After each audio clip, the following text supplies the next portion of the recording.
Welcome, everybody, to our self mastery class today with a special subject, inner darkness and shadow. This self mastery class, energetic self mastery class, is going to be a little different. We are entering a different dimension of higher learning with the subject continuing from here. The emphasis in our self mastery classes will be more on the energetic learning than the actual physical, emotional, psychological, and ego aspects as in the past. So I want to give you all a big welcome for wanting to learn the things that you cannot really read in books, that you have to verify, that you have to experience. The energetic alignment is designed for you to use for yourself and self-guidance. So there will be, as a service here for this energetic self-mastery class series, there will be a recorded version for you, but I do want to remind you that when it comes to energetic alignments, it's very important that you learn to say this with your own words. This is the difference between a transmission and remote energy session where there is energy work being done, where there's a field that is created outside of you, and then your energy is exposed to it.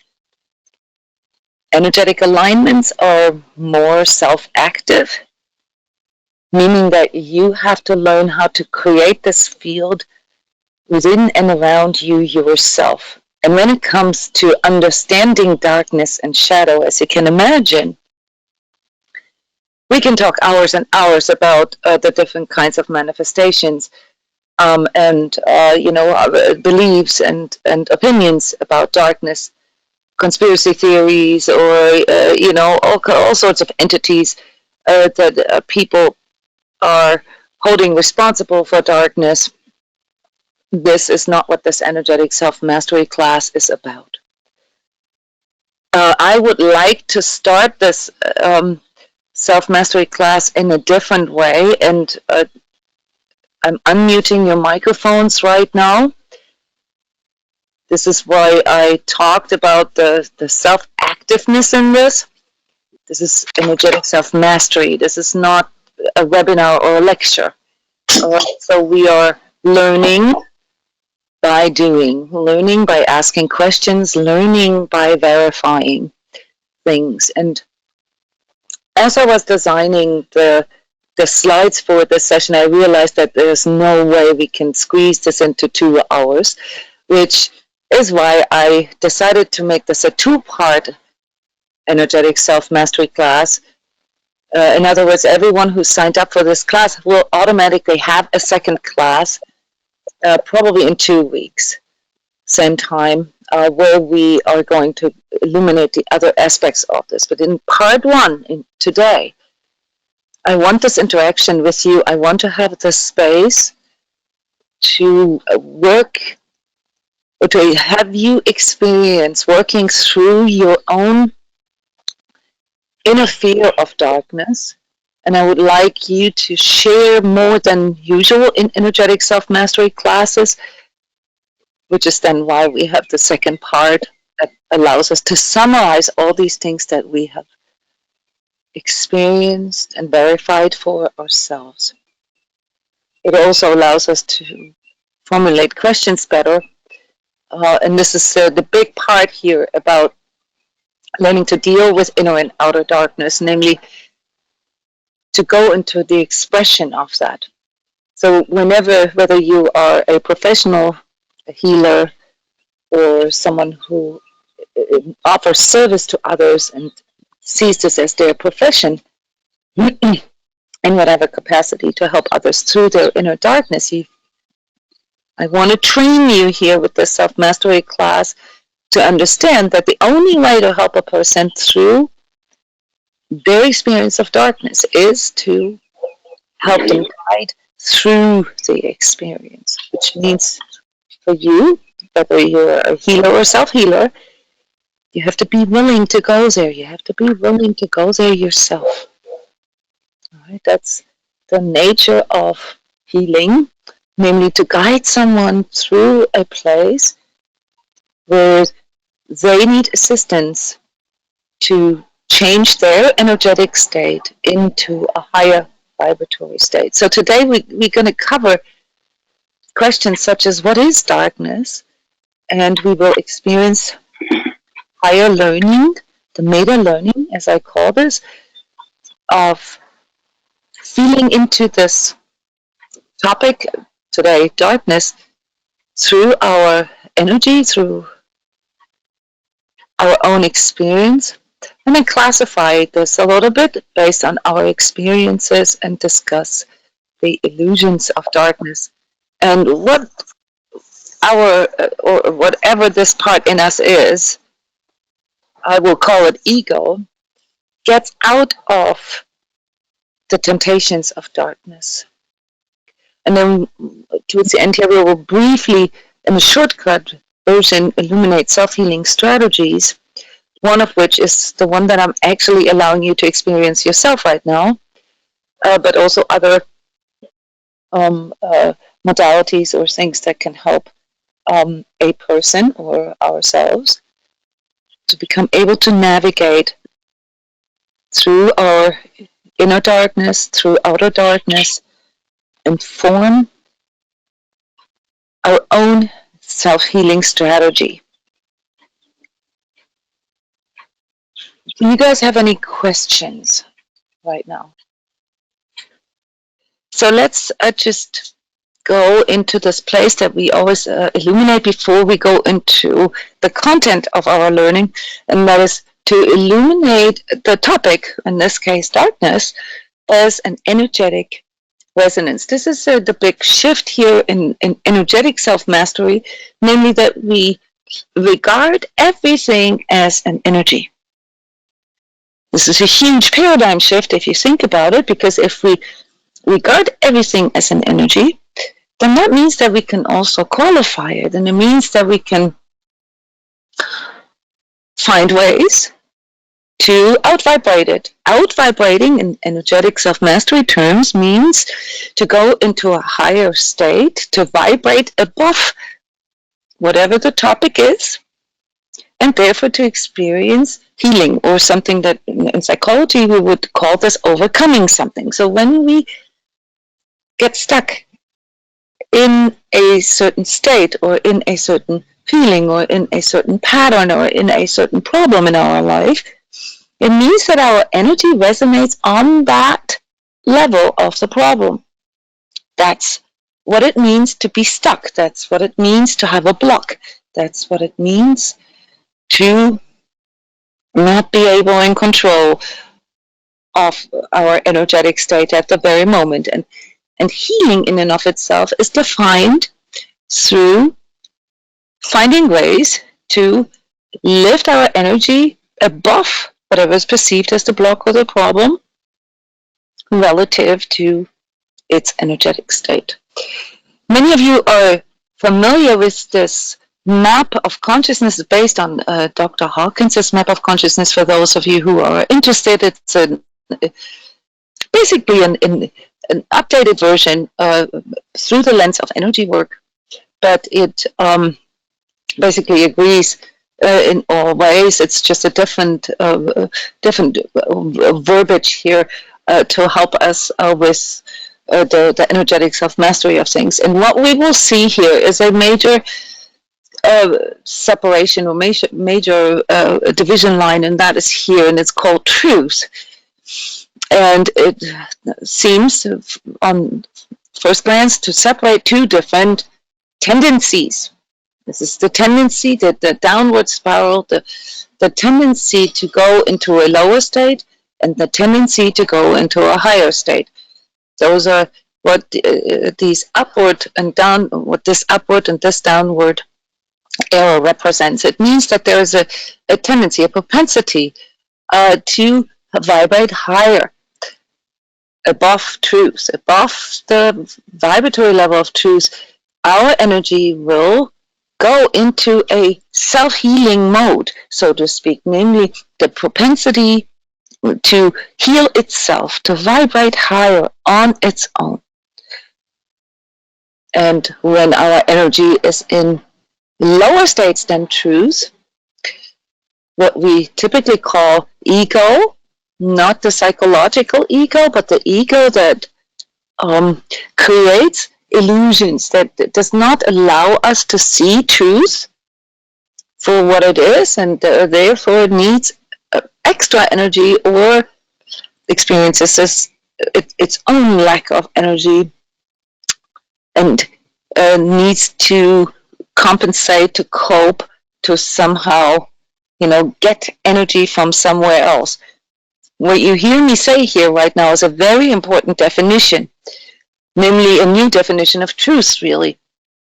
What I'm saying with this is namely that truth is the threshold of what is self-sustaining, and everything that exists out in and through itself is self-sustaining.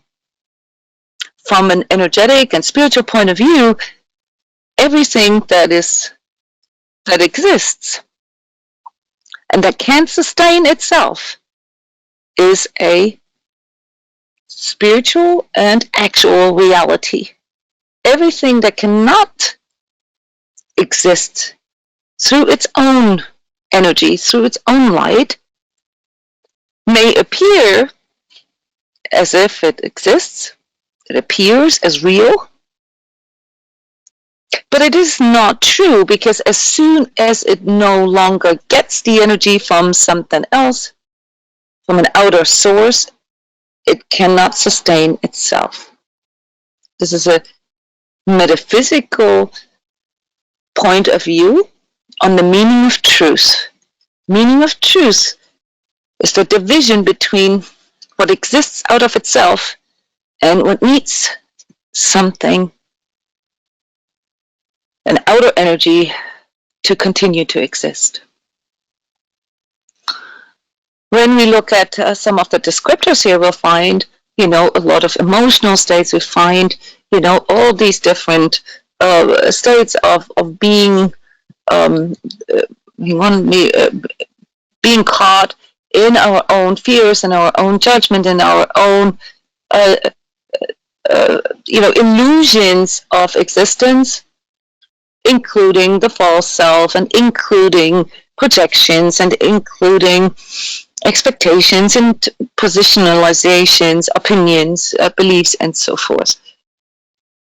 And those are all part of our human nature. So there is no way to circumvent or to bypass the existence of these states. This is a very important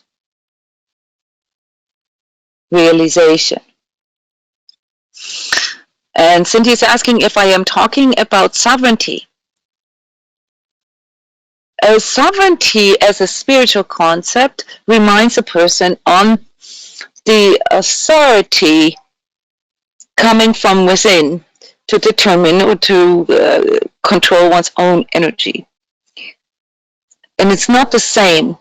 This is zoomed out. It looks at the larger dynamics of energy. Sovereignty from within the person is the recognition that I am sovereign, that I am the authority of my own light, all right, of my own energy.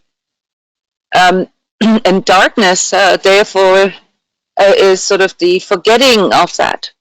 The forgetting that I am the only sovereign of myself, of my own soul self.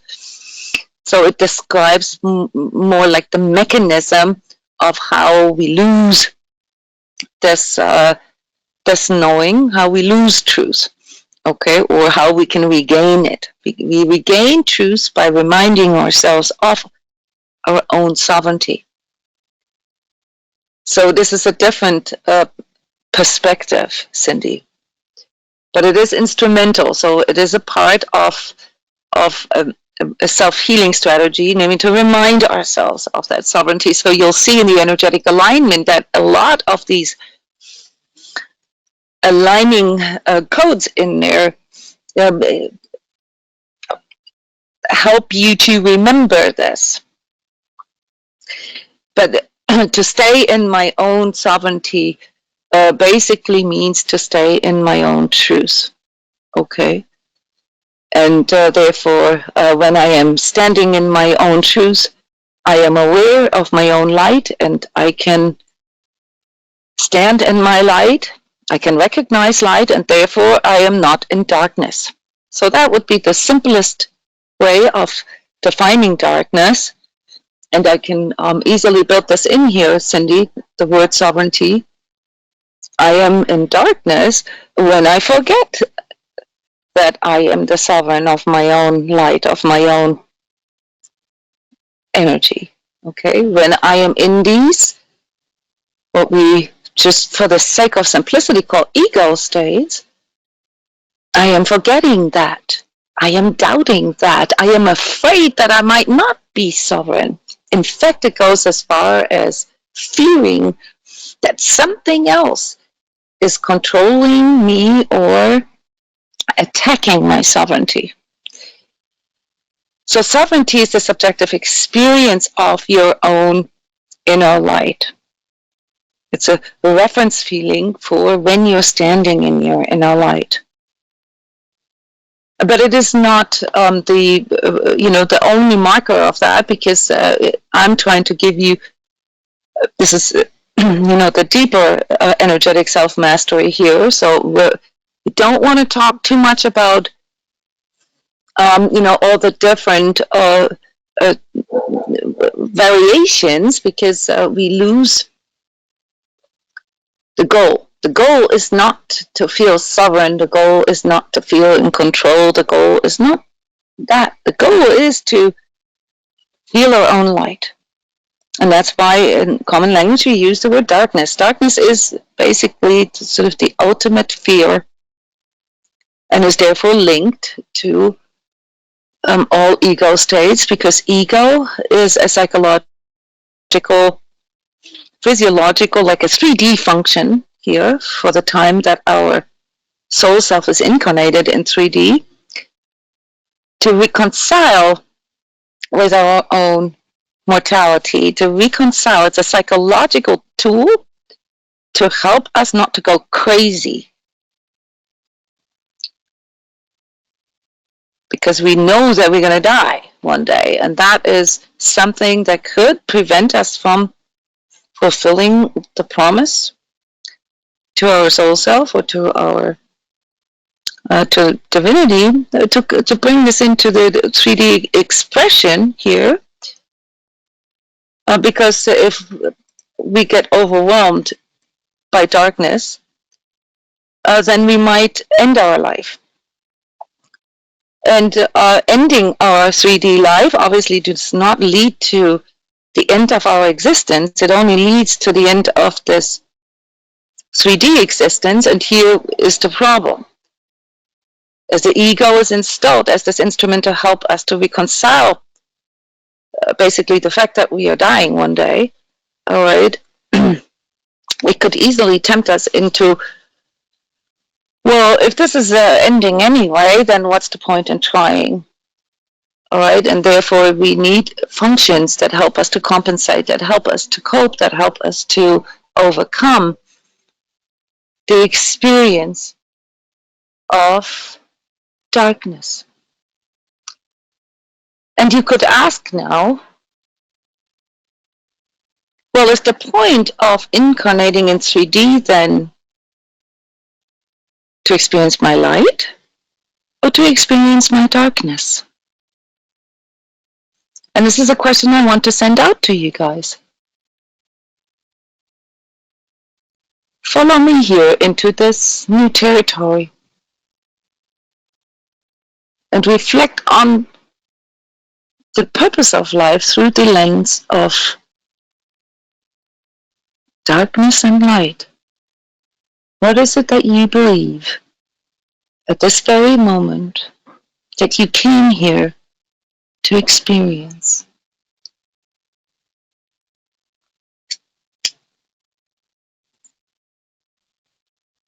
Needless to remind you that there's no right or wrong answers.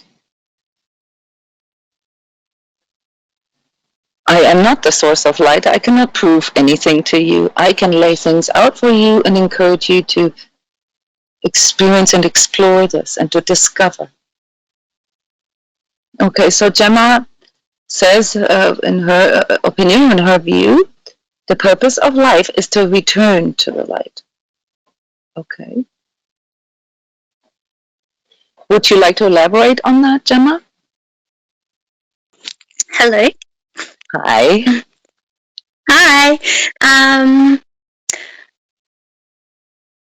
I don't know. It's kind of feel like the whole journey feels like going from a place of darkness to remembering your light. Okay. So then what would the ultimate purpose be?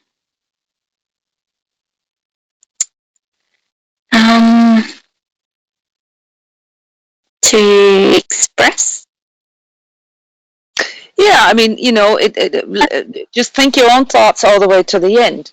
If life is basically sort of what I heard you say, like a learning experience, right?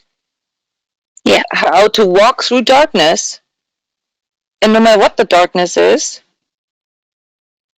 to find the way back to your light. Okay, so basically just reinforcing that you are light. Is that just my words here? I don't want to. Yeah, I think so. Yeah. So if that is the case, then, and I like that idea.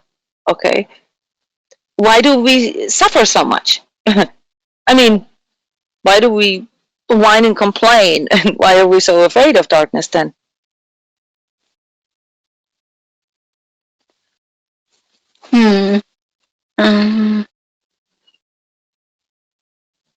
Ask this question to you. This is for anybody. We're doing free thinking here, guys. We're exercising the power of our consciousness by creating our own thoughts and our own meaning. Yeah. So please feel free to share, guys, and please feel free to share into the microphone too, because I'm getting a lot of texts here, and those are philosophical discussions that are hard to conduct when I have to read your writing and then you comment later. Sorry, Tim, I didn't want to cut you off.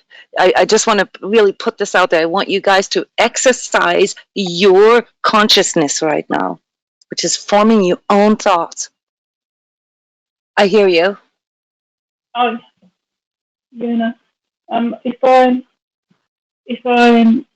experience, if I come to this world, if I come to this 3D world, and I have total freedom of all expression. So sometimes I suppose that expression went off into tangents and they got trapped there. So the darkness, so we could create anything we wanted, and we possibly created things that were not of light, but we were experiencing, like our projections, our freedom as a soul in this world. So when we got caught, like a forgettingness, like a big forgettingness, like a big sort of falling asleep or something like that.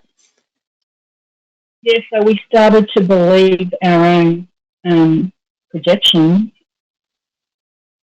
and we get caught there, so that our ego, well, we're energizing it, because if we keep staring at it, it's like if you keep staring at something, it gets more and more focused and more caught in it, like you said. Yeah, we get sort of trapped in it. It's like a gravity or something that feels like entrapment almost. Like molasses, we're stuck in there, and then the terror of that, I suppose, pulls us deep. It's like quicksand, maybe that feeling of getting caught. Then we forget about our light, and all our fears, like a nightmare, all our fears are projected outwards, and that probably bounces off everyone else.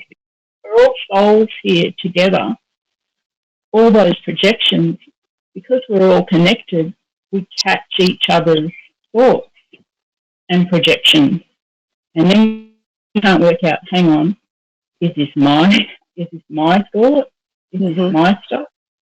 Sort of like all these energetic spheres of light bouncing out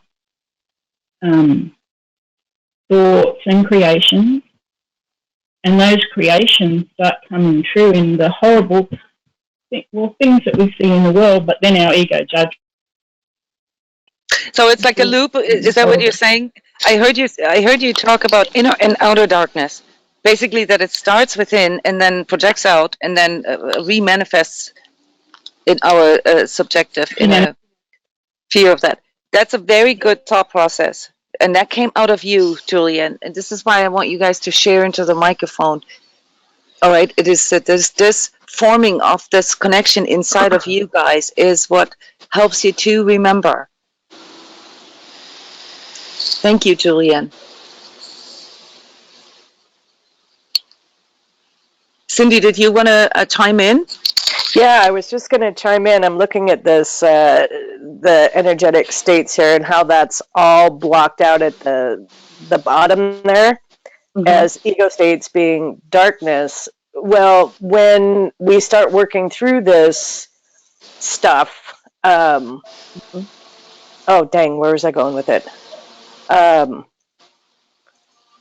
We're going to transcendence, according to what you wrote. Accepting that, first off, we have this. You have to go beyond the programming, the duality programming, the good, the bad, the religious programming, good and evil, because as soon as you get locked into that place, you're automatically in guilt, shame, and damnation. And so you adding another layer to this, like why we get caught in things as Julianne described. You're adding another layer. You're saying, okay, there's an inner darkness, there's an outer darkness, but then there's also things that we're exposed to, programming, that adds a value system or an opinion about things. You brought in the word evil, right? And evil is something that, according to what I heard you say, comes in through a form of conditioning or belief sets that we were taught, right? Yes. Because until you can feel that subjectively, most people have, well, everybody has all of these ego states. And when you get down into the bottom, where you are in that guilt and in damnation, and it's coming from the outside, when you start working with this and learning about it, it's more about just like what I wrote here, transcending the fear of it, the fear of judgment, the fear of not being good enough, and there's a protection. The fear of anger, the fear of attack, the fear of all of those, the fear of victimhood, the fear of being in fear, right? Yes, the fear of being in fear. Yeah, so that's kind of where I'm unwinding with it a little bit.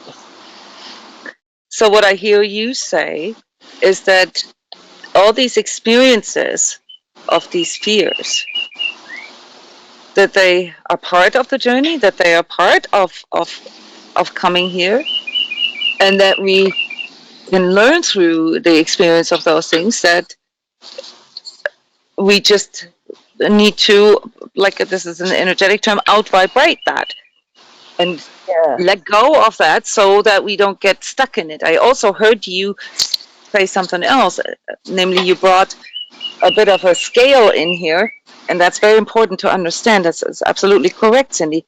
You said when we get caught at the bottom of it, so there's a downward arrow, right? Meaning that the lower our energy goes, all right, that there's a scaling here. There's different gravities to this. The harder it gets to get out of there, right? The more density And Yeah, when you hit the bottom, and especially if you come in with that programming, man, you've got to dig to get out of there. Mm-hmm. I like the time in. Yes, please. Yeah, I feel like this nature we're here as humans, like the nature itself, it's a separation, right? Like I mean, it's divided in duality, like our humanness and our divinity, and so we all agree when we come in to enter this environment, which is black and white, whatever, duality.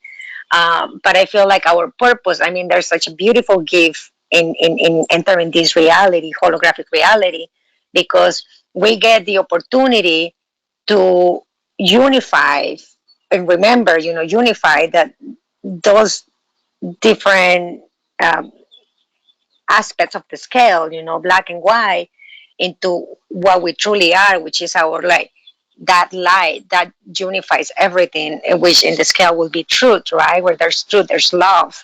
But that's our natural state, and in our own nature, we cannot be at peace. We're not going to find any wholeness or any more peace only on our natural state, which is will be grace, right? Like enlightenment. So coming into this reality, we agree to play this game in order to overcome all the different blocks or fragments to bring them back into the center. Yeah. Mm-hmm. Thank you, Denise. I like your view here because it goes in line with sort of this higher understanding of, that those are all just sort of temporary states and that they can be out vibrated and that this is actually not the problem. But the truth of the matter is that we have a big problem with that. We do experience. I mean, those are all very nice thoughts that we all have, but is that we suffer subjectively, right? And I would like to come back to something that Gemma said, because what you said ties into what Gemma said. If the purpose of the purpose of life is to experience the light, and we go a step farther into what you said, well, we came from the light, and we chose to, you said agree, to come into 3D, where we have to go through the separation, the duality that you mentioned, in order to learn how to unify this again. So here, both of you are talking about the same thing, but there's one question unanswered. And that is, well, if we come from light, if we are light, indeed, why would we need to experience that? I mean, don't we know that anyway, in this sort of eternal, infinite state? Is it freedom to create more? Like we come here and we have absolute freedom, so we can express. Yeah. We can express dualism. But then once we get together and we recognize that everything we put out, we have to bring it back, and it comes back to us to be transformed. And once we recognize that we actually are creators. So we are experiencing the freedom of choice, really. Right? I mean, I have the right to experience my own mistakes. I have the right to experience, suffering. I have the right to experience the separation from light. I choose that. Yeah. To know it. And to know what we're choosing. Well, I need to go into a little deeper layer there too. I mean, sometimes I choose to be angry, and I like it. So, I mean, There's the addiction. I don't like it. Okay, now I'm starting to judge, but you see what I'm saying?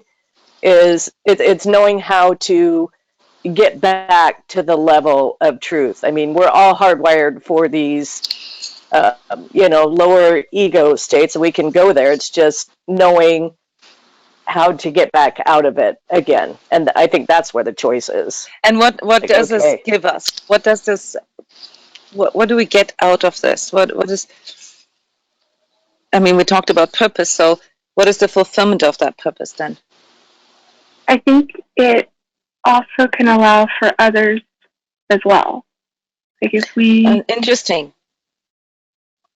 Mm-hmm. like if, Yeah, Becky. yeah, like if we are able to express our own light, since we're all connected, I think it connects us even more, and those who are unable to, or who are having difficulty or not remembering. So there's also like a larger effect, and that is that it also spreads light, right? Yeah. As soon as we remember how to get back to the light, according to Gemma, right? Mm-hmm. We're fulfilling, what we truly are. There is also an effect on the outside, right? There's an inside and an outside perspective of that, and that does what? It unifies. It unifies, right? Like the fragmentation of inside and outside, or me versus you, or that lack of duality, or that lack of separation. Yes, Cindy, you said something. You talked about game. Like you said something. You said we agreed to this game. I think that was Julianne. Oh, That was Julianne. me. Yeah, Okay. that was me. Yeah. There's a feeling that this is all just a game. Yeah. Yeah. Right? Yeah. Yeah. We keep on coming to the same conclusion that, I mean, we're experiencing suffering really just reinforces our own light. Unless we get stuck there. But the more we get stuck there, the more we also get reminded. What do we get reminded of when we get stuck in darkness? That we're needing our light. That there's always a light within. We get reminded how far away we are from it, right? Yeah, separation. It's almost like a rubber band. And the farther away we get from light, the more suffering we experience here in 3D. Somebody used the word torment. It feels like a torment. So all we really need when understanding darkness in this way, in this more metaphysical way, is that our suffering is a temporary separation from our light.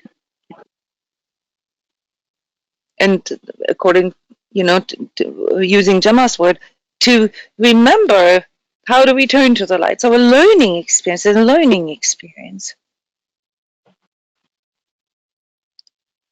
And the Perhaps even a interesting thing game. about that is that it is sometimes just talking through sometimes I need to dip down into that to remind me to recommit,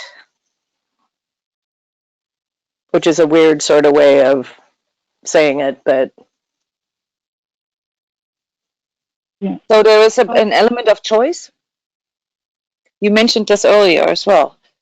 There's an element of choice that comes in. And actually, this also links back to sovereignty, the initial question that you had, Cindy. You were answering your own question. Yeah.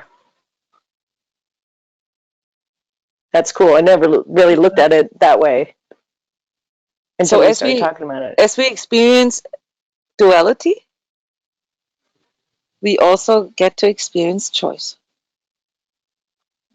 So with the freedom of choice, comes the confrontation with untruth.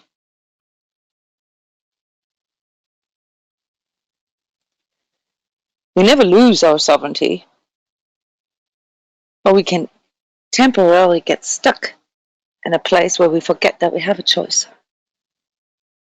Because the mere existence of duality means that there is a choice. And as Denise, as you said, we just got to see that third option here. And that is to unify the whole thing again, to bring it back together.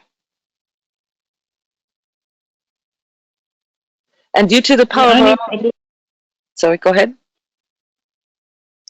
The only problem, Jona, is like, say, the word torment.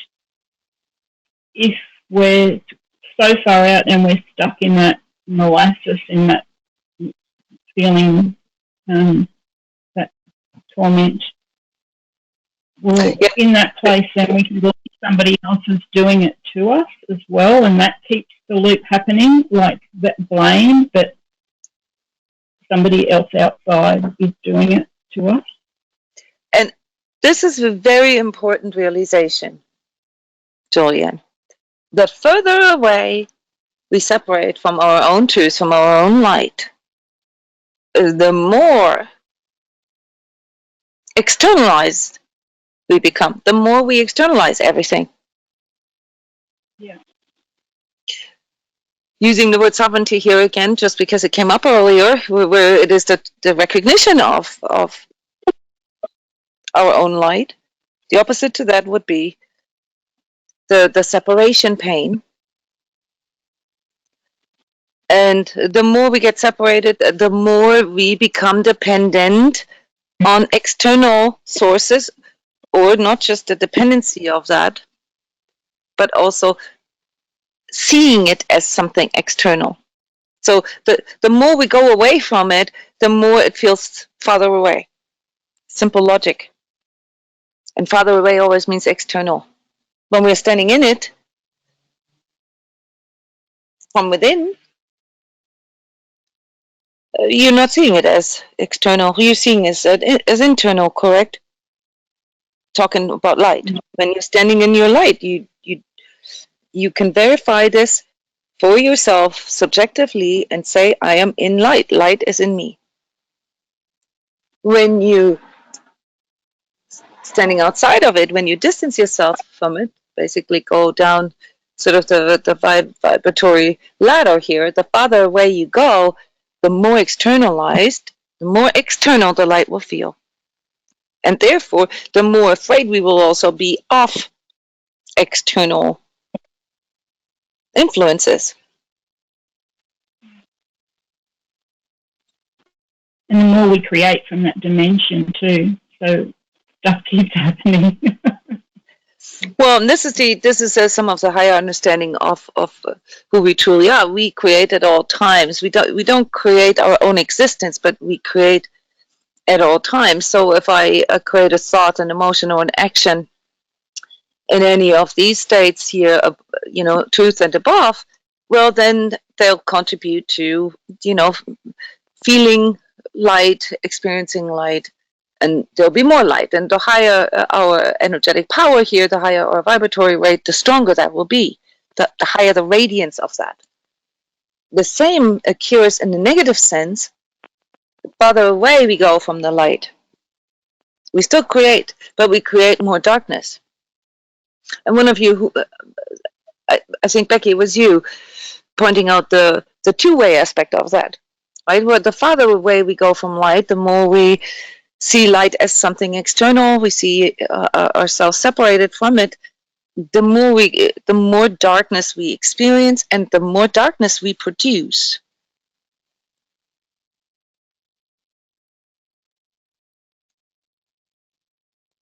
Which then maybe another person experiences as outer darkness, and might get pulled into this. The stronger the power of my darkness, the greater the radiance of my darkness. So the mechanics of dark and light, the presence and the absence of light, are the same.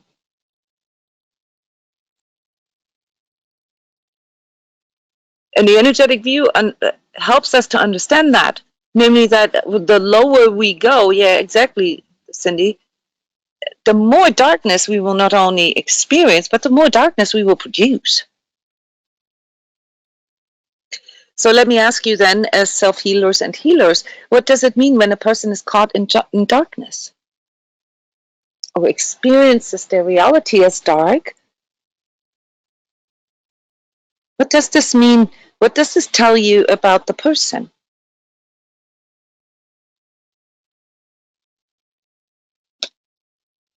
That they're disconnected from Yes. their source of light. Yeah. Yes. And how can you qualify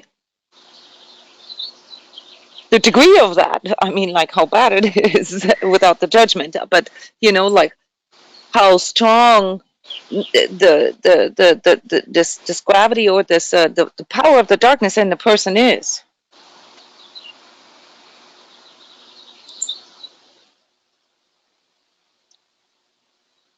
Simply by looking at the expressions of it. Okay, so this roadmap here, this map of consciousness, gives us the navigation help. It shows us the degrees. It helps us to qualify the power of the light and the power of the darkness in a person. Basically, the vibratory rate, but if vibratory rates are still something we cannot feel within ourselves, we can also just look at the outer expressions. So this brings in the outer expressions, what we experience, and what a person experiences. So the further the further they get away from light, the stronger their experience of darkness and external light will be, and the stronger their darkness becomes, so to speak. Now let me ask you something. When it comes to your own subjective experience and expressions of darkness, since most of you are experienced self-healers,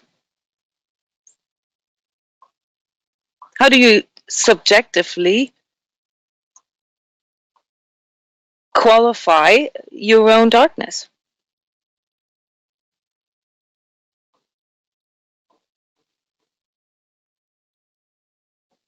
By witnessing, Yeah, I mean feeling not so in. much. Yeah, I mean, like in its expressions, like your Thought, experience of darkness. How does it show? like thoughts, feelings, sensations, emotions. Yeah. I think for me it shows up as misplaced emotions. Yeah, So emotionality. you're experiencing an emotion. I said misplaced emotions. And you judge it as misplaced. We need to differentiate this. No, I'm not judging it. I think I'm saying that there could be a misplaced emotion in terms of there's anger, but it's getting misplaced on somebody else, or Externalize. Or misdirected. Externalizing. Okay, misdirected. Okay. So you're experiencing anger, and you can feel that it's directed at somebody else, while the truth might be that it is actually anger towards yourself. Is that how you experience that? Yeah. Okay, that's a good example. That's a good example, because I think we all have this experience with our own anger. But not everybody really is able to realize that the direction of their anger. Most people have that kind of experience of darkness just by the mere presence of anger, just by the mere presence of it. So what I hear you say, Shri, is that you are already differentiating between just the mere presence of emotion and the direction of your emotion, or your anger in that case. Yeah. So this is already part of self-healing, right? That you are looking at the quality and the direction of your anger. Because the more we externalize, if that is something that we can already summarize here, the more, in more darkness we're standing. So the more darkness there is, the more we will externalize. Because our And the more perception of alone the we world. feel. Mm-hmm. I mean, I can tell when I'm starting to feel like I'm separated, like I'm on my own, or like that the world is hostile, or like Mm-hmm. that comes really strong, and then that comes with externalization too, right? Just yeah. Okay, so what I heard Shri say is that you experience your own darkness whenever you externalize your anger, for instance, when you direct it at other people, blame other people maybe, or something like that, right? When you A lot of it, yeah. A lot of it comes from externalization for me, okay. and also from self-judgment, like you said earlier. Mm-hmm. That yeah, sure, definitely self-judgment.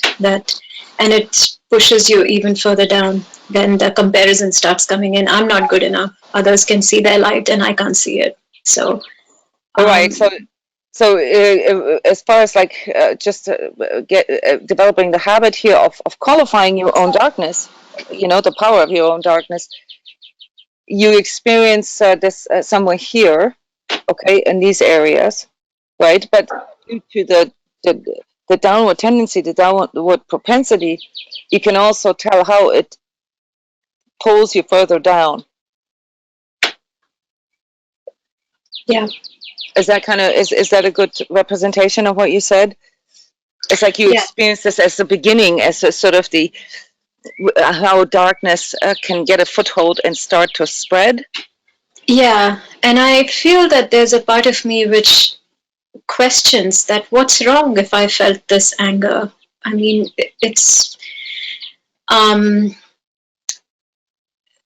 and lose your way, kind of, where fall deeper into it. But there's also a part of me which questions it, like, why can't I feel this anger? I feel as though there's something wrong with my feeling this. Like there's something wrong with having some darkness in you, Mm-hmm. and So you question your own questioning, basically, your own doubts. yeah, Okay, so this can be the onset of truth, right, because it's a valid question, but it can also, if you don't believe really that you have the light, feed the questioning. You can get stuck in the questioning of the questioning and therefore feed, the judgment and the anger and the fear, because, the fact that it comes in, what's wrong with that, is a good impulse. Because the answer is always, there's nothing wrong with that. right, It just is. That's truth. It is, the statement it is based on truth. As soon as something exists, it is. But what do we need to deal with truths? Well, it's not enough to just state that it exists. To help us to really deal with that, we have to also learn to have the courage, to stand in it and to accept it.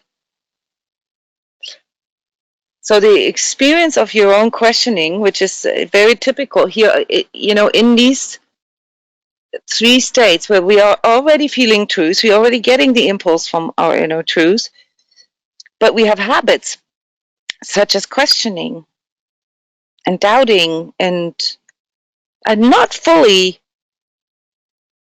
believing, if you will, that we are light. We still question it.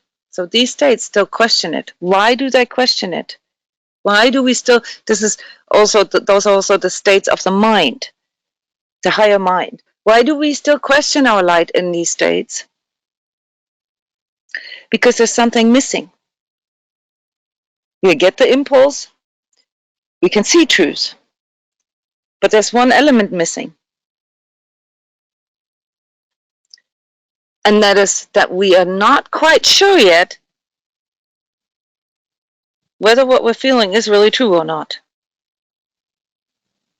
Because we don't have the internal reference feeling for it. We don't have the feeling for it. We don't know it for sure.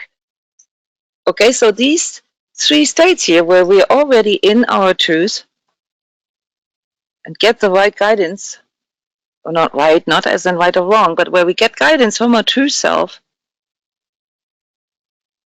we can still get pulled into our inner darkness through some of the habits that we have. And the one thing that can outvibrate our habits, namely the judging and the questioning and the doubting, is the direct experience of our light. So now I would like to ask some of you here who have had experiences with your inner light, what that feels like as opposed to the experience of your inner darkness. What does the experience of your inner light feel like? Who would like to share? It feels like belonging and like connection and like everything is perfect as it is. And like for anything, there's always a solution. And it feels like I'm here and now. And it feels expansive and nurturing. So basically the absence of doubt and questioning. Yeah. So I'm curious, sorry, can I ask a quick question? I'm curious, in this state, do you ever feel that your 3D life, however, you're not able to balance it with your state of being, having inner light and having, that connection? Because we talked about patterns, social patterns, community patterns, which are pervasive, and they're pervasive, I feel, towards the ego states. So I'm not sure if this is making sense, but I kind of feel as though there's an opposing force constantly around you. And how do you really balance that? Are you asking Denise? Yeah, I mean, it's an offshoot of what's been, shared about being in light. Okay. Yeah, I do feel opposite force when I'm not connected. I feel like the world is against me. And in my personal life, I feel like what helps me is always reconnecting with my heart. That's the number one. Number one. Taking space and connecting within. And then from there, it's easier to to change perspective, just wait for my inner guidance. And in practicality, it always comes to shift, like whether it's work or my home situation or even just my eating or yeah. So that's how I balance it by constantly connecting. And yeah. So what I hear you say, Denise, in response to Shree's question, is that you accept that there is an outer friction somehow. Okay, let's just call it friction. Okay, something that is opposing. And that when you have that experience that this is trying to pull you out of your light, then you make this conscious choice to go back into your light, even if you can't feel it yet. Okay, and don't question that you can get back there. The reason why I'm contextualizing it this way, Shri, is because it's a recursive question that you've asked. It is still questioning it. And what the way Denise contextualizes it was that when I'm in my heart, when I'm feeling this connection to my light, I am not questioning that I'm in my light. I do see all the adverse oppositions, the frictions, the outer darkness even, and I do experience them as inner conflicts. but I consciously choose to focus on my heart, which is something that I've experienced as a gateway to my light. And there I know if I am in my, I will find my light again and I will not be bothered by it. Something that could also be called trust or faith, or in using self-healing terms here, the process of surrendering. So this is a very good discussion here because it also illuminates the nature of questioning. Questioning can be a tool, and here, actually, whenever we are in an ego state, questioning if this is a good state for us is a fantastic tool to remind ourselves to go back into truth. Questioning that reality. Is that really true? That the world is hostile and that everything is opposed to me? And is it even true that I'm like the center of the world? Does this even make sense? So questioning can be a tool to help us out of darkness, but it also can be a habit that can prevent us from trusting.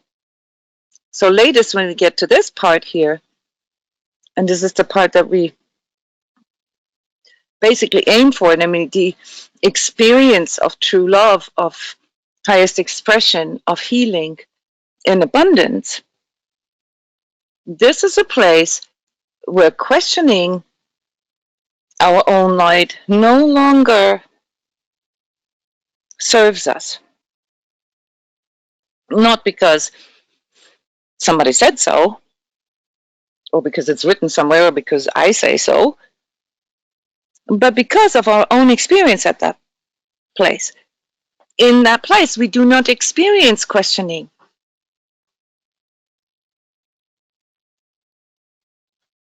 We trust. We've surrendered our questioning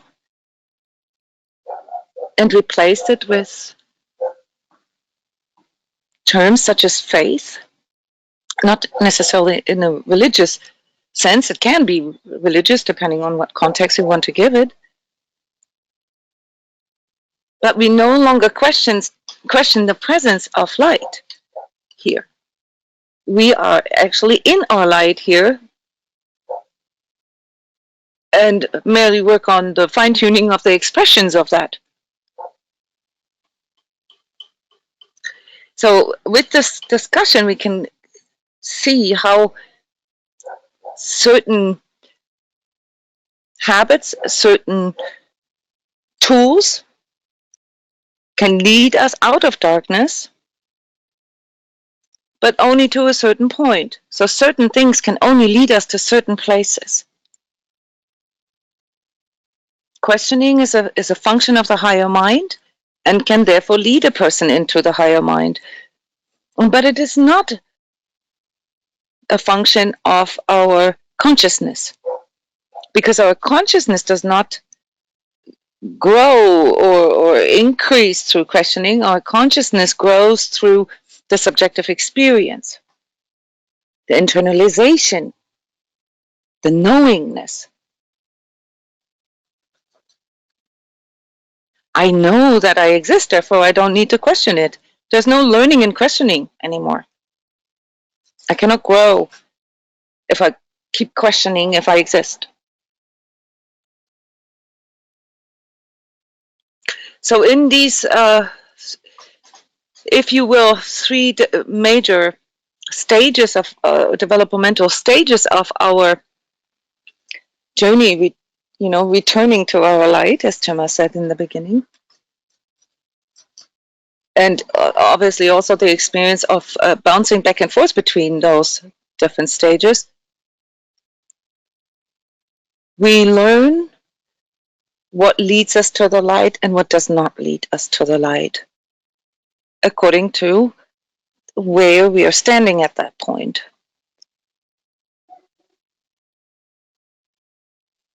When somebody is in a state of total darkness, and evilness, sees itself surrounded by evilness, and succumbs to it, the only way into light, back into light, appears in ending our own existence.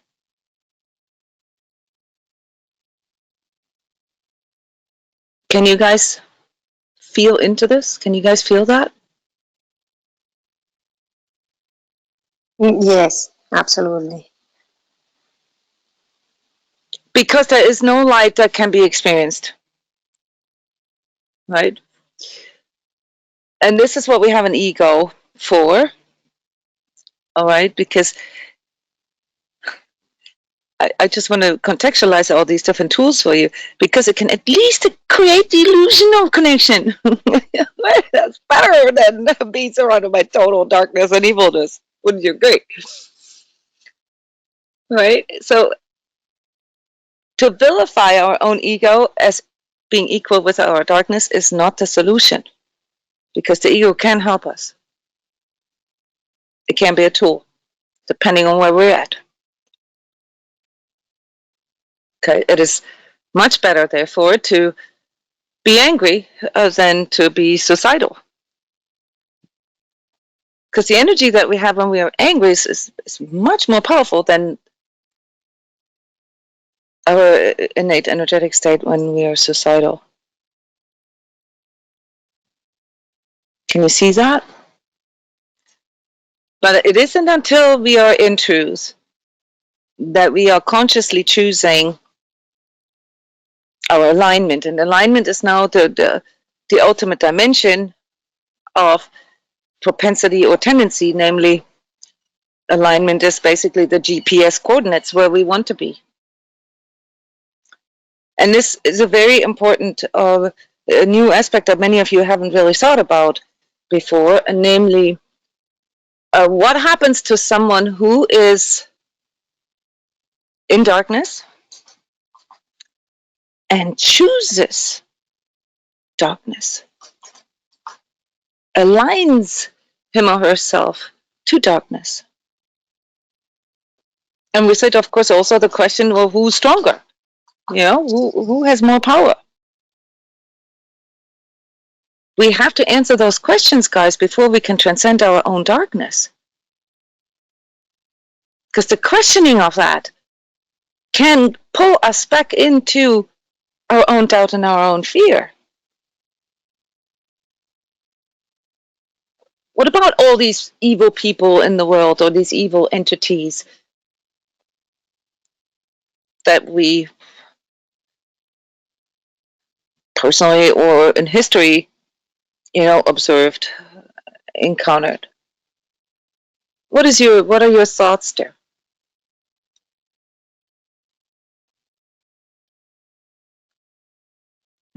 It's our choice in the moment to feel fear of it, or to just accept that it's there and choose it.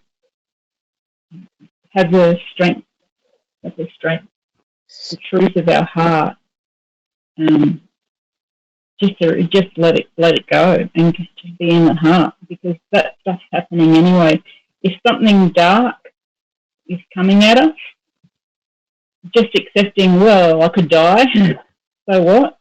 And stand in the heart, and see what happens anyway. It's sort of like that leap of faith to So how does that relate to evilness and the choice? I mean, when we are in darkness, right, then evilness becomes more present. It becomes more real. We perceive evilness as more real, isn't it? Yeah. It's a life degrading, not life supporting. Okay, but how come, this is a valid question here, how come there's evil people out there and they can be powerful? Dennis is saying they are being what they are. Mm-hmm. And what is the main a thing you can observe with people who are truly evil. Has anybody ever maybe read about or uh, observed, witnessed, or experienced They enjoy it. an evil? Oh, They okay. believe it. Uh-huh. They enjoy it. Do they question it? They don't question. No. No, they actually feed off the power of being very Yeah. sure. Yeah, they're in that way. They are being true to them in that way. Yeah. And then they're so sure that they gaslight everybody or everything around, like, or, yeah. So my question Hang with on a that second. is, Hang on, sorry. Cindy. Just stop for a sec. Dennis, you're right. They are it. And they're not questioning it, and they're totally okay with it. They chose it. They consciously chose it. Cindy, go ahead. So my question is, in the way I see or feel darkness is a sort of powerlessness or a very strong powerlessness where, if we're talking about people who align to the darkness for the power of it, where does the power of that come from? Keep going. You can Like, answer it. like let's use Hitler as an example. I mean, he was absolutely aligned to the darkness.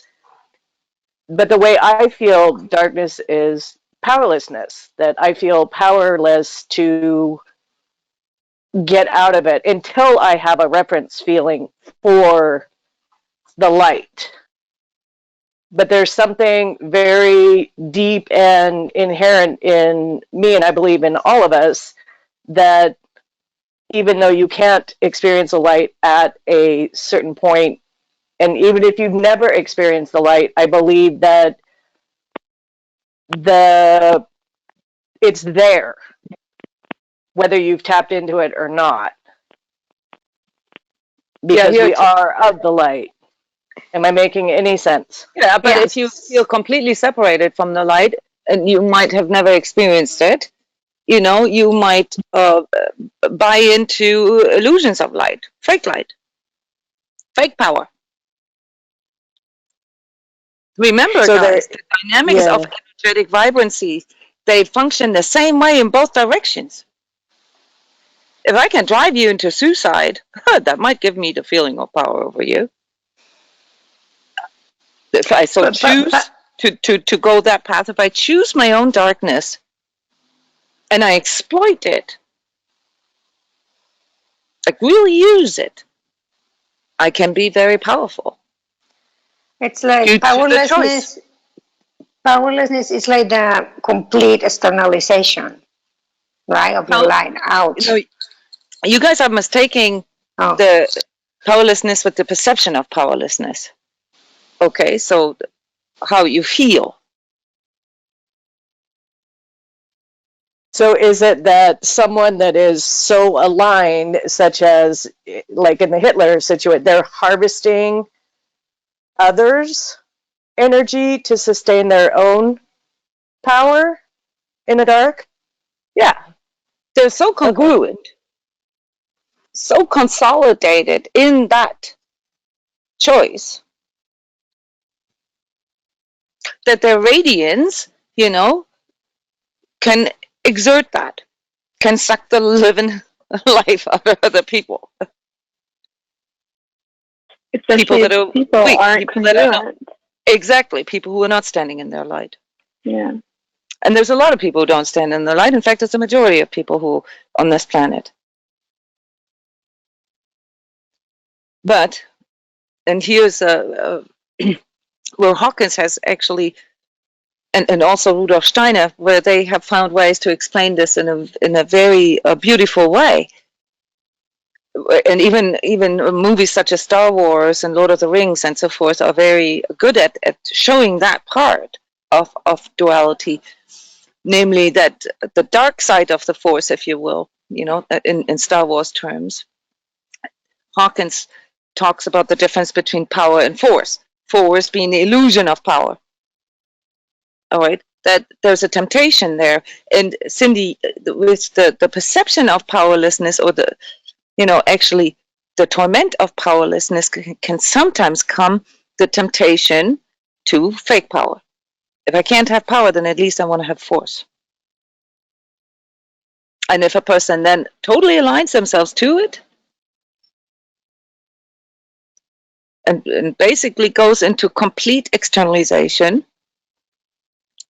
100% externalization, the radiance of their darkness can pull other people into darkness.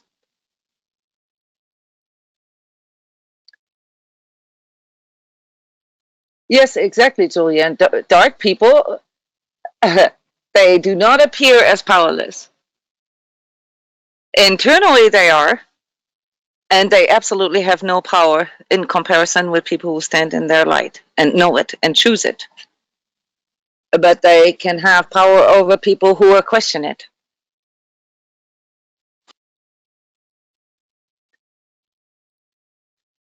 And therefore, and this is the last question that I would like to just throw out at you before we go into the alignment and then conclude part one after we, come to our final thoughts. I want to ask one more question, or throw this at you, namely, is the experience of darkness and, the learning of how to return to the light necessary? Is it important for us to learn those dynamics?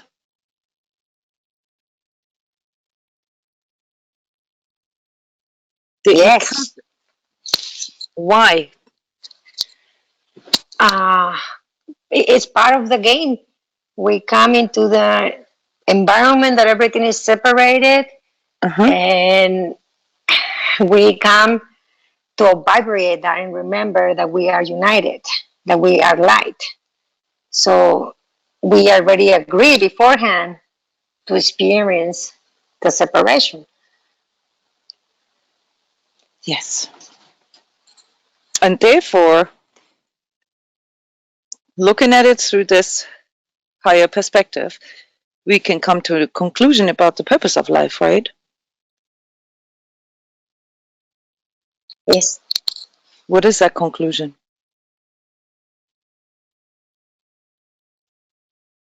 Know our own life. To remember our light, to embody our light. We come here. Consciousness, evolution, and expansion, which is the nature of source and the universe. Yeah, but that's just the pathway. That's just the stages. Okay. We have to choose our light. We have to claim it. There's always a choice there, which way, which direction, where we want to go. Yeah. The purpose of life is to experience the freedom of choice. Yeah. And the tool we have for that is our consciousness. Because our consciousness is a part in us that can witness all our thoughts, emotions, body, and choices. And therefore, our consciousness becomes the tool to walk through this life without suffering.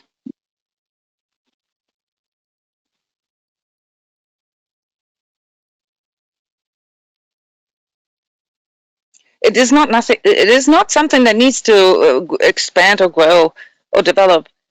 It is something that is already there, that just needs to be put into action.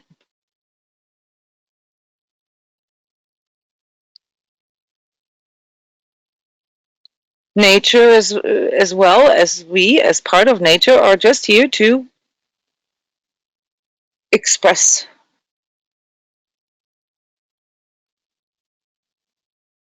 the consciousness. And consciousness comes with choice, and that is the purpose of life.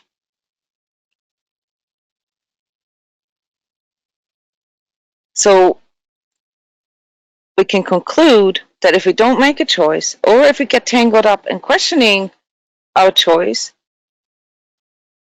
that we will experience suffering. We will experience the pain of separation. And we cannot prevent the experience of the temptations of that, such as ego stuff, addictions, all those psychological things. We cannot prevent their existence or their occurrence. All we can do is learn through them and reinforce our own light and the expression thereof.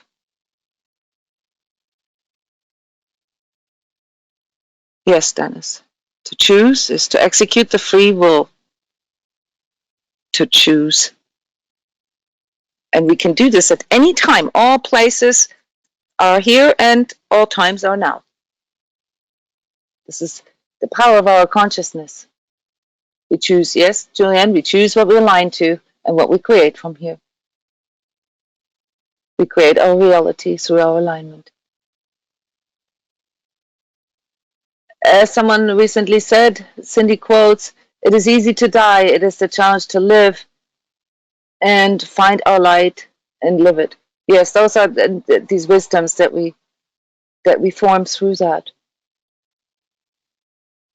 So through this illumination here, and you bringing your own consciousness into expression, I wanted to demonstrate to you what higher learning is.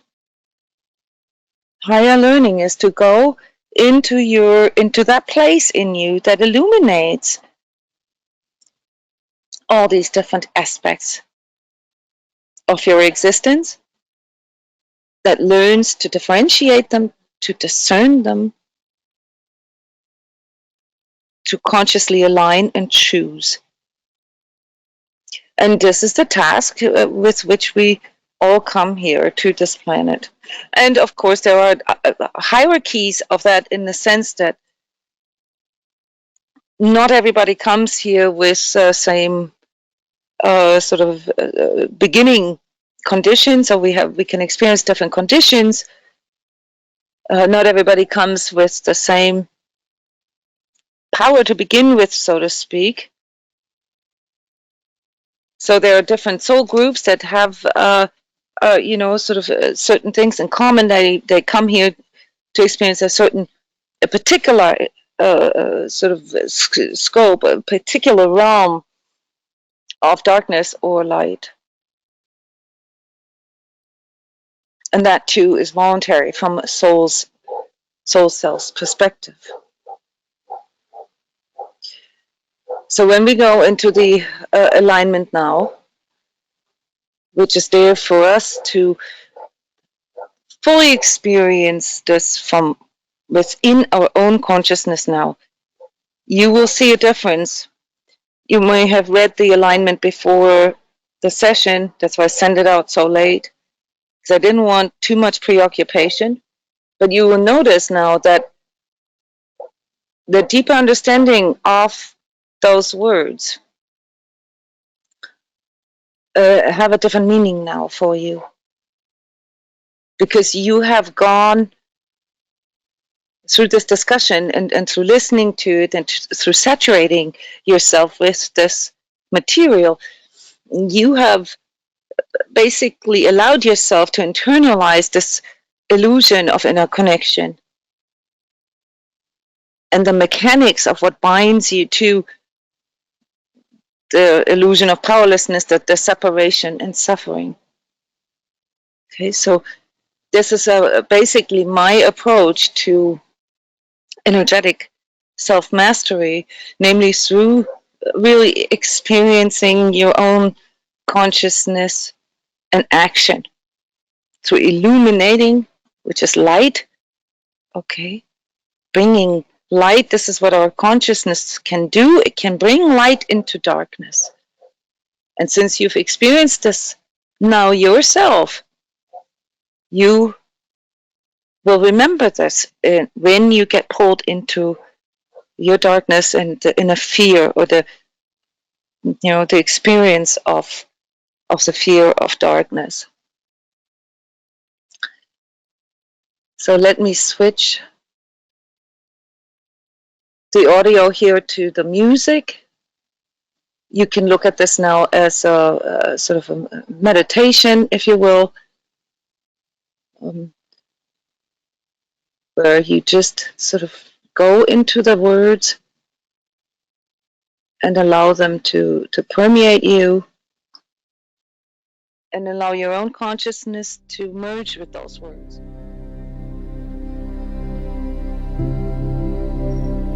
Energetic alignment to my inner light. Due to the power of the alignment to my heart and the recognition of divinity radiating through me as a true self,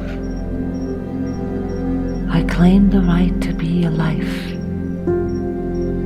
to feel safe, to be happy, and to be loved. Everything that is energy. Everything that is light. Everything that is truth is light. Darkness is the fear of not being able to exist without another's light.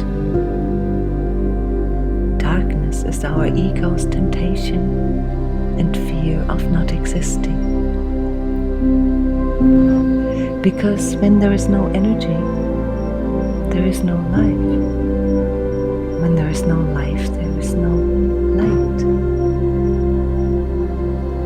And when there is no light, there is no love. And when there is no love, there cannot be truth. Darkness is the absence of truth.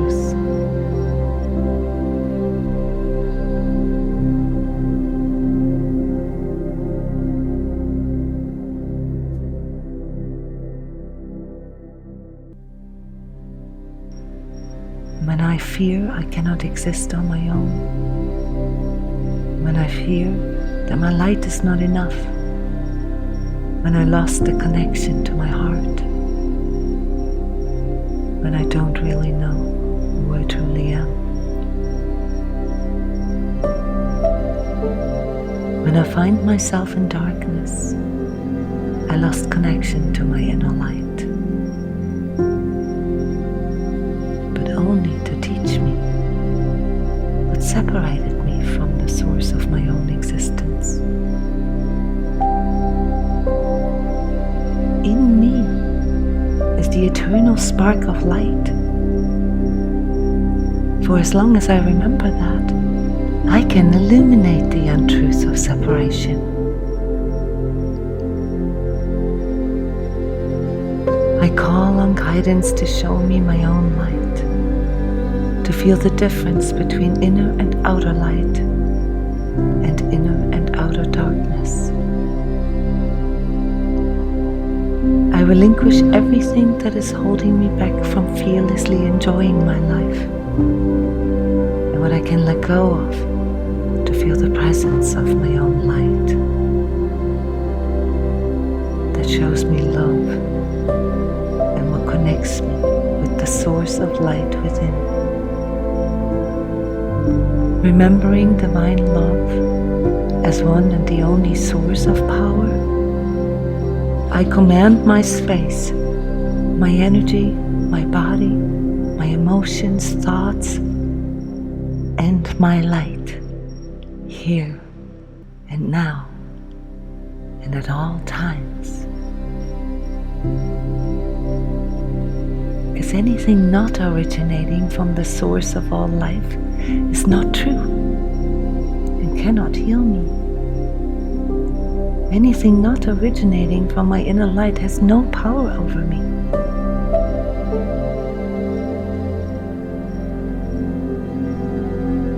I acknowledge that this journey can be beautiful, painful, and frightening at times, yes. And that I cannot know what I don't know. That I cannot control what I can't control. That I cannot control the source of light either. But I can control the state of my own energy, the state of my only the errors belief that I could control the source of light itself can allow darkness in me. Experiencing fear of darkness is therefore simply the temporary loss of connection to my own light. When I feel darkness, I am connecting with the untrue, fake source of light. Darkness cannot exist without the lie and the illusion of power stealing from the source of light, and is therefore absolutely powerless. Darkness is powerless over me, as it is merely the absence of the source of light.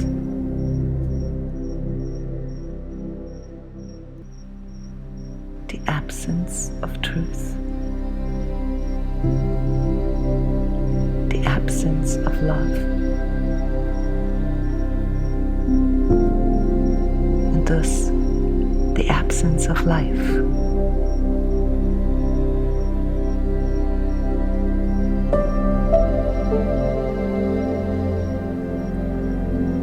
I know my light. I love the light. I am light. It permeates through me with the truth and the life force of my existence. Because I exist, I do not need to be afraid of darkness.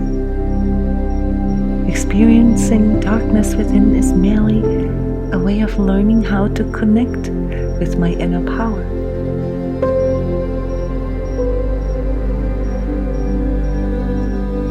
In my heart, I can feel that fear is just an illusion, and thus the core of all darkness.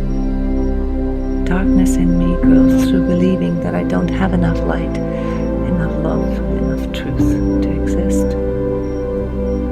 Darkness manifests in me through believing I must control or gain more light from the outside. And darkness around me spreads through believing that my ego has the power to control outer light, and thus manifests as more darkness around me.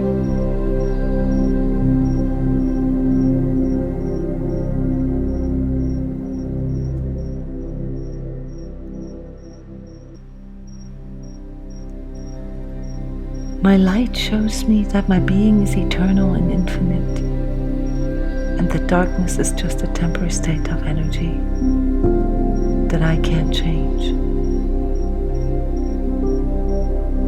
My light also shows me the power and truth of my own existence in the now.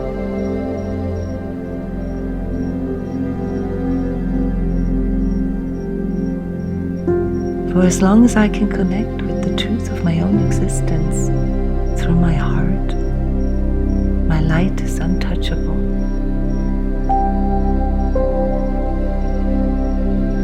Therefore, I can feel this now, that uncertainty and doubt in my inner light comes from the fear of the unknown, the thought of a future which I might not exist in, and that I cannot control. And as my ego is part of my existence, so is the temptation of darkness and the illusion that my existence is bound to this body, mind, and emotion. But by recognizing the highest expression of that which I am, and that I align myself to as my reality, I can fully embrace the divine light that exists through my consciousness, and learn to let go of trying to control or avoid the future that I cannot control.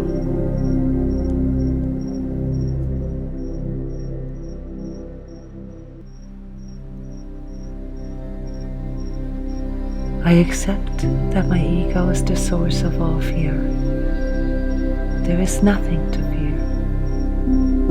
What I experience as fear is nothing but the illusion of darkness, manifested as the physical, emotional, and mental reaction to losing control, and with it, the death of my own ego.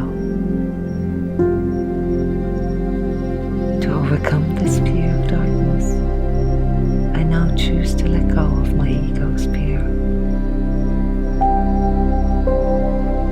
And instead, consciously focus on breathing in divine love through my heart, connecting with the divine consciousness permeating through me, and filling myself with my own light.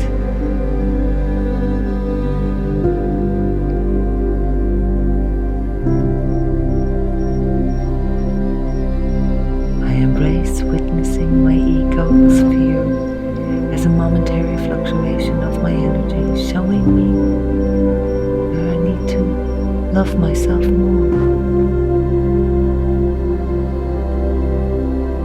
And then, with every breath out, as I calm my body, clear my thoughts, let go of all worries, release all fear, doubt, and darkness in me, I give myself permission to feel alive, to feel loved, and to feel safe again.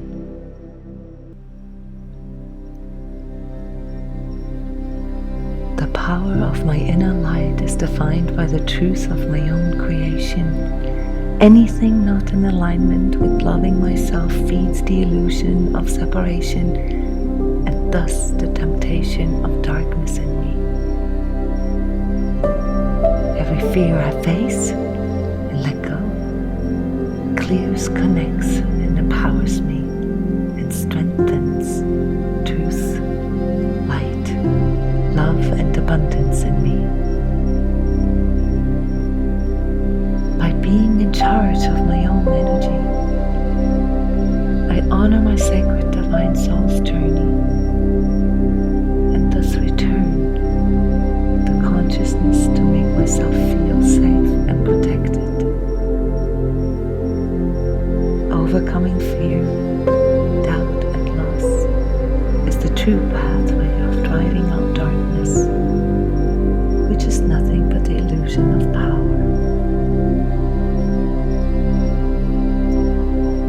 To stand in my light, I fearlessly shift my energy now.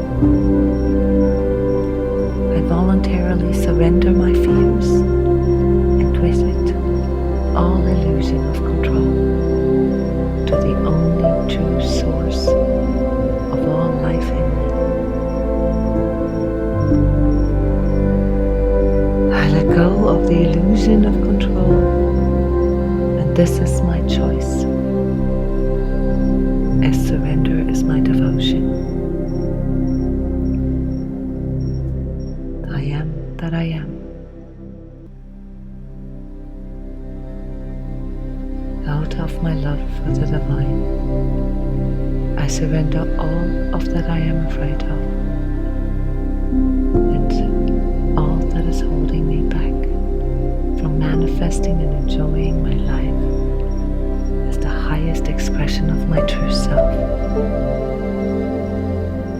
I herewith absolve myself from all judgment and error perception, from all fear of darkness, experienced or caused in any dimension or time,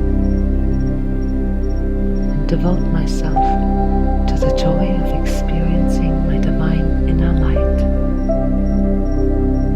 which is providing me with all protection, provision, learning, and healing I need to thrive and beyond. Thank you.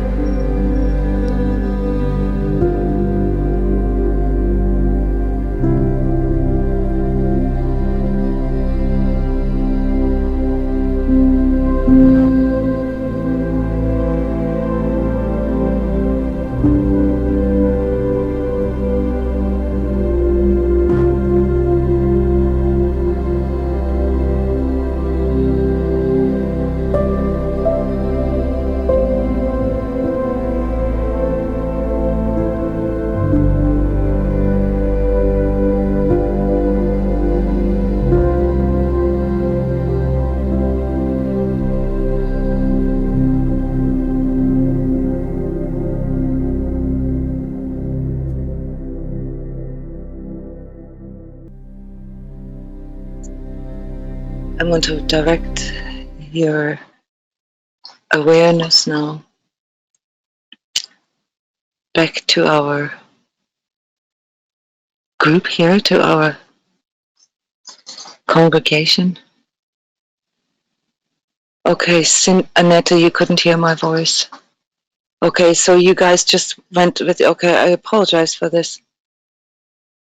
There's a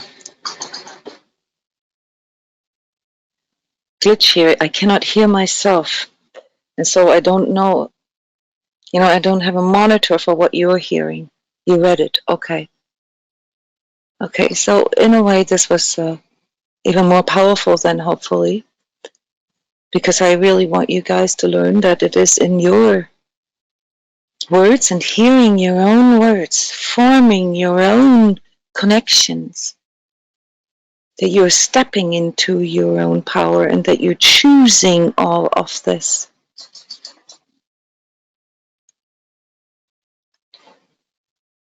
With the recording, I will have the cleaned up, edited version of it. So you can always fall back to this. When we lose the memory of what we have created here, the thoughts and the consciousness that we've created here together, it helps to hear a different voice that reminds us of our own voice. But it is very important that we internalize this through our own voice.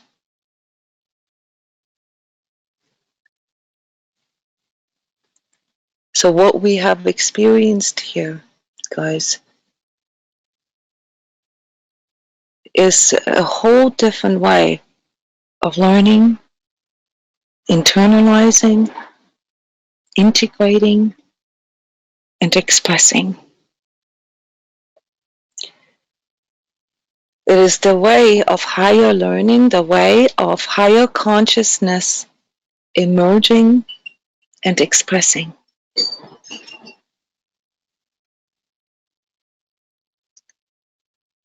But it is still important to question, it is still important to verify, it is still important to use all the tools that we have that allow us to form our own consciousness, which is why the teaching style that I offer you here as a completely new way of learning things is so different from everything that we have been conditioned with. We have conditioned with learning through repetition, through externalization, if you will. And there is a certain stage of our journey here, the first 20 years of our journey, where we are maturing, where we don't quite yet have our own experience, where we can learn from the experience of others. But we must realize at some point of this higher learning experience that it is only through our own internalization that we can claim this as our choice.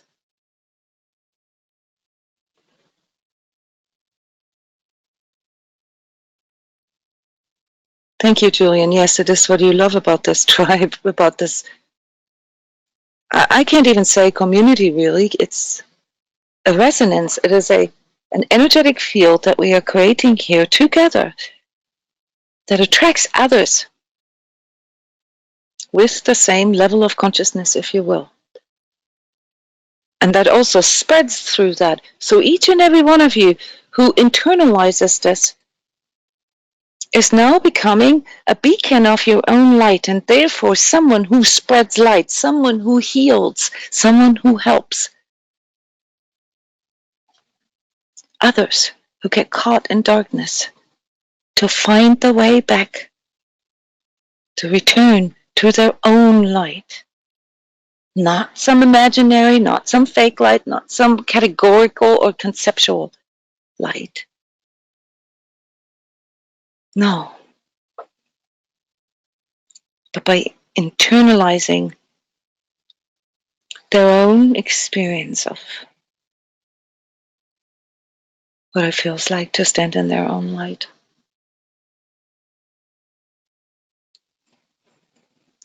So as we're coming to the wrap-up part here of part 1 of this important learning experience together,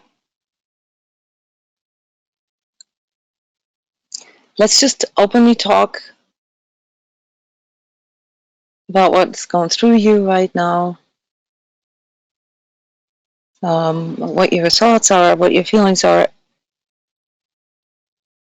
about light and darkness, and perhaps even what your feelings are about this kind of learning, because it is a new type of learning that requires a lot of courage. Does anybody want to share their thoughts, experiences, insights, anything that is coming through your consciousness right now?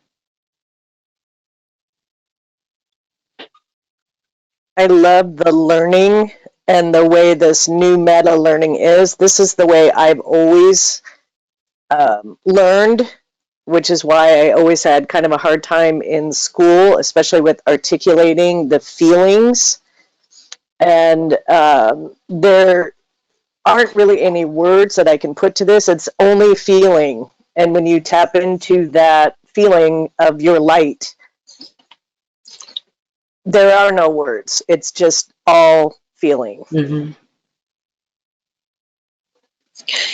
But we can learn and increase our vocabulary of bringing this into expression. Not just our sort of linguistic vocabulary, but also, all the other feelings that come with this, right? I can express my light, my love through words, like I am doing this right now. I can express it through my care for you. I can express it through my offering to you. I can express it through baking a cake for you and eating it with you together, sharing my own experience of my own light with you. I can increase the expression of that, which, by the way, is then basically the realization that the purpose of life is the expression, but the going through my life here in 3D is finding the higher expression of that. Always finding the higher expression of that. Not as in seeking it, but as in spreading it, as in just radiating it. And I don't really have to do anything for this. I just have to choose to bring this into expression.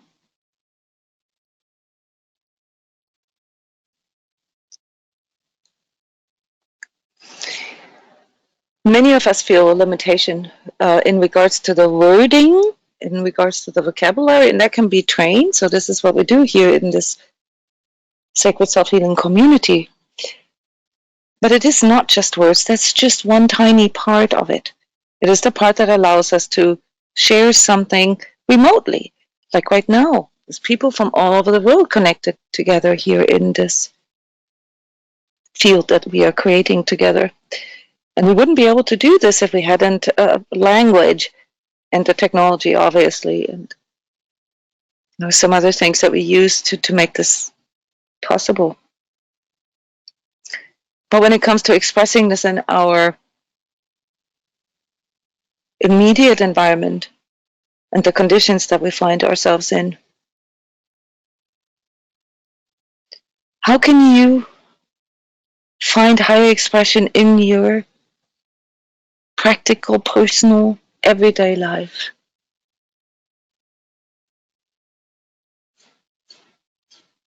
How can we increase that vocabulary of our consciousness?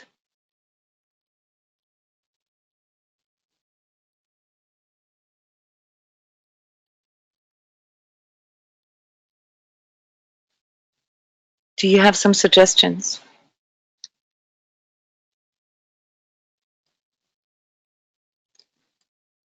As a practical self-healing strategy.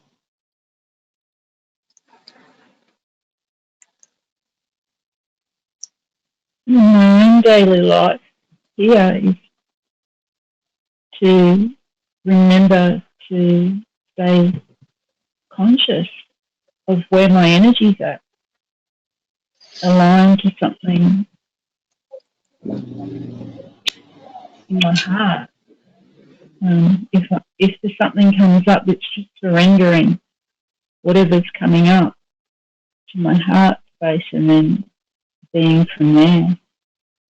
And that shows in how I communicate with my son, with my neighbours. And it doesn't even matter what reaction that I get outside.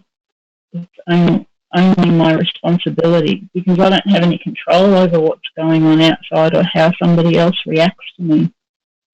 I can only feel and come back to my own heart.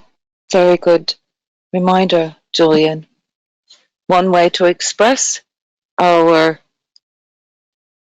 choice, and with it the radiance of our own light, and also the pathway of getting out of our darkness in case we get pulled into it, is to remind ourselves that it is in our present moment alignment, right? To keep an eye on that, to look at, okay, what am I energizing here? Am I energizing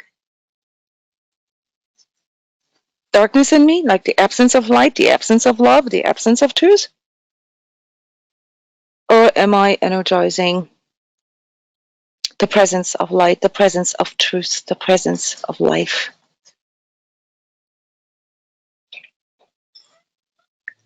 And to recognize that the self-responsibility as a continual choice, right? This is what I heard you say, Julian.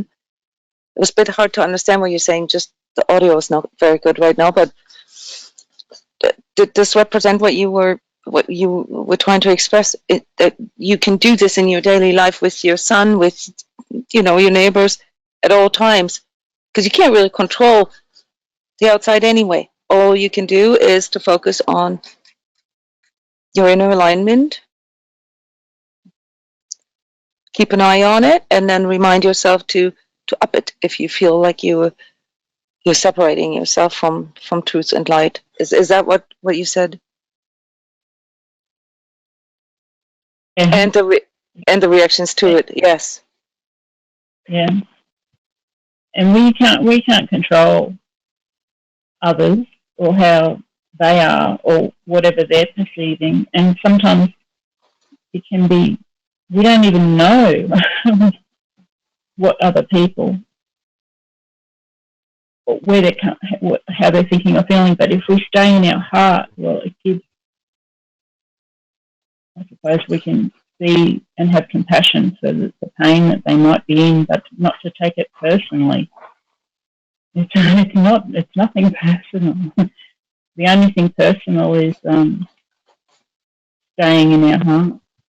So also to filter the temptations of, like, say, getting distracted maybe by trying to change somebody else, right? Or change their state or anything of that sort. Or change their reaction towards me or that just pulls us straight out back into ego again. So just to be aware of that. What I just heard you say, Julian, is that you've identified that when you focus too much on the outside, on the external, that you can recognize that you're already sort of getting pulled into your own darkness. That it might be the beginnings of that, right? Yeah, and to catch it, as you've taught us, just to catch it as soon as that starts to arise, and that taking a breath and coming back to center, because once we're out, the horse is bolted, well, it takes a little bit longer to come back. Or then we create from that moment as well. Mm-hmm. We let go in that moment and act from there. Then we create a reaction, and it's got to come back. And it's like a domino, right? Then it's a spiral, a downward spiral from there, or it could be an upward spiral, depending on what we choose, right? Exactly. Yeah. Cindy's also commenting on not to label necessarily the way we express. What I hear you say, Cindy, is that not to like judge or sort of assess how good your expressions are. Is that what you mean with that? Not to label, to remember that you can express it. I hear a fear there, that you might not be able to express it. Is that sort of behind that?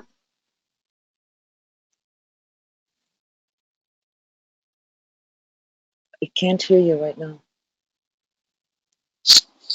Oh, there you are.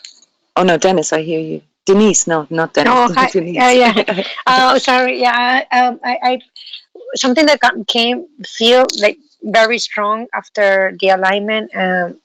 It's the realization. I mean, the remembering of how sacred is my space and my light, and honor and respect this, right? So, and it could be done very like practical, like very simple. It could be translated as just having a clean space, or keeping my interactions, like clear, my side of the fence, my boundaries, my priorities, like and not only my space is sacred, but that of others, that their light, their choices. Yeah. And this realization, Denise, is a very good bridge to part 2. Oh. Because what you just said is basically that is hinting into the direction that maybe me trying to control others and not respecting and not honoring other people's sacred space could manifest as darkness for them, could feel like darkness for them. Because if I don't honor the light of somebody else, I'm attacking them.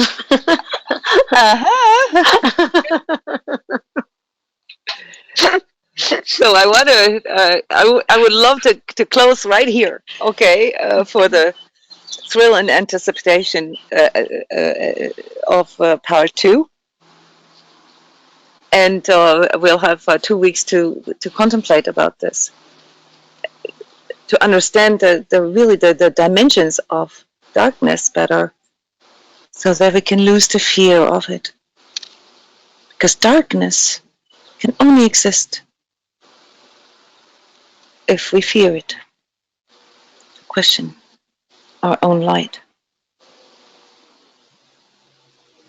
And we have to learn the different mechanics that are applied that make us question our own light.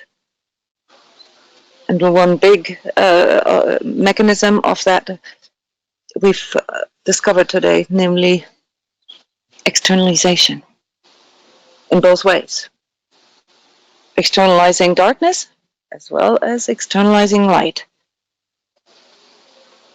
Right. So I want to thank you guys for your courage and for your dedication to spend these 2 hours here with me in this new way of learning and allowing yourself to see your own consciousness in action and how it can produce all these, how it can tap into this knowing just through creating this space and allowing yourself to go there. It's wonderful. Thank you for your trust. Thank you for honoring your light and the light of everybody else here. because this is what made this possible.